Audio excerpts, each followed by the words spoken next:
This is my iPad Pro, and I hooked it up to a charger. It's a typical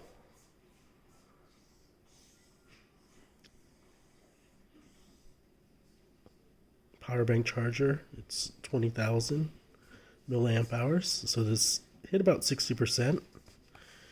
And using it with this iPad with the bad battery, I'm able to get about 6 hours of screen time.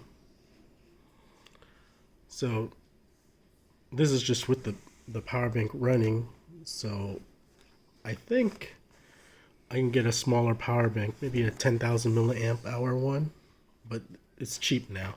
So you can get something for under $20, and it's, after doing this test, it's a lot cheaper, and it's just a lot cheaper than having the battery replaced. It's just inconvenient because you have to carry it around, but I think there's an easier way to put the power bank over here. I just put it underneath the case.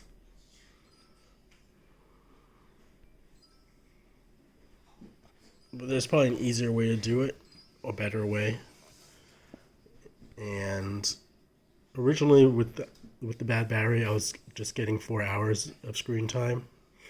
But I could probably eke out around 10 hours if I unhook this and run it with the battery now. So the biggest concern is safety, because it's charging while I'm using it.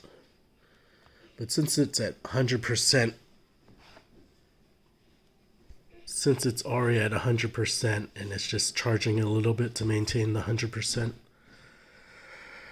I'm hoping it's not a big deal. So again, we don't know what it's going to do to the bad battery, having it plugged in as a charger, but plugged into the power bank versus, continuing using it normal use versus doing it this way. It could be worse. This could make the battery inside the iPad worse, and we don't know if using it while charging is bad. So those are some concerns, but right now, in theory,